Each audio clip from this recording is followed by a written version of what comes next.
ایک انجینئر ہو بہت بڑا، لاکھوں روپے تنخواہ ہو، بڑا تکڑا انجینئر ہو، کبھی اس کو عالم کہا کسی نے؟ علم تو اس کے پاس ہے، پڑھا ہوا تو وہ ہے، ڈگریاں بھی اس کے پاس ہیں، کبھی اسے عالم نہیں کہا گیا۔ اس کا مطلب ہے جو صرف دنیا کا علم حاصل کرتا ہے، وہ علم جو اسے صرف دنیا میں فائدہ پہنچاتا ہے، وہ علم حاصل کرنے والا عالم نہیں ہوتا۔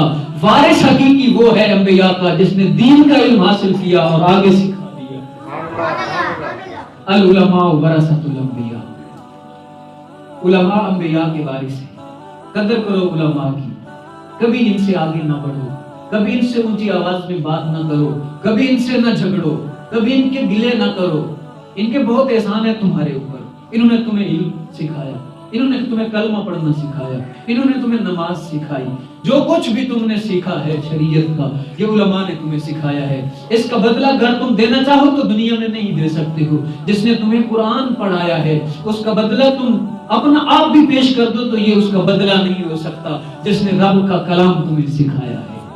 عزیزان گرامی قدر، میرے کریم آقا صلی اللہ تعالی علیہ وسلم کی حدیث پاک ہے، حضور علیہ الصلوۃ والسلام نے ارشاد فرمایا کہ جو بندہ علم کی طلب کے لیے گھر سے نکلتا ہے، طالب علم بن کے گھر سے نکلتا ہے، تو اللہ کی فرشتے ان کے پاؤں کے نیچے اپنے رحمت والے پر بچھا دیتے ہیں تاکہ یہ محفوظ رہ جائیں۔ یہ کتنا پروٹوکول ہے دین کے طالب علم کا۔ ابھی علم حاصل کیا نہیں ہے، ابھی حدیث پڑھی نہیں ہے، ابھی قرآن پڑھا نہیں ہے، ابھی حدیث پڑھ کے آگے پڑھائی نہیں ہے، ابھی اس پہ عمل بھی نہیں کیا، صرف علم دین حاصل کرنے کی نیت کر کے گھر سے چلا ہے، تو اللہ کے رحمت کے فرشتے اس کے پاؤں کے نیچے پر بچھا رہے ہیں۔ ذرا یہ تو خیال کرو، جب وہ علم دین پڑھ لیتا ہے، آگے پڑھانے بیٹھ جاتا ہے، جب وہ عالم دین بن جاتا ہے تو اللہ کی بارگاہ میں کتنا مقام اس کا ہوگا۔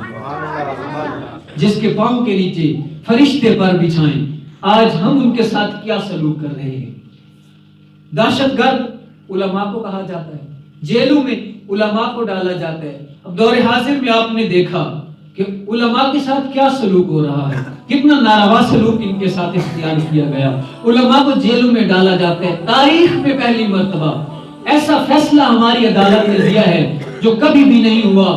تقریباً 4700 پتہ نہیں کتنے سال جو ہے وہ علماء کو سزا سنائی گئی ہے قید کی۔ جرم کیا ہے؟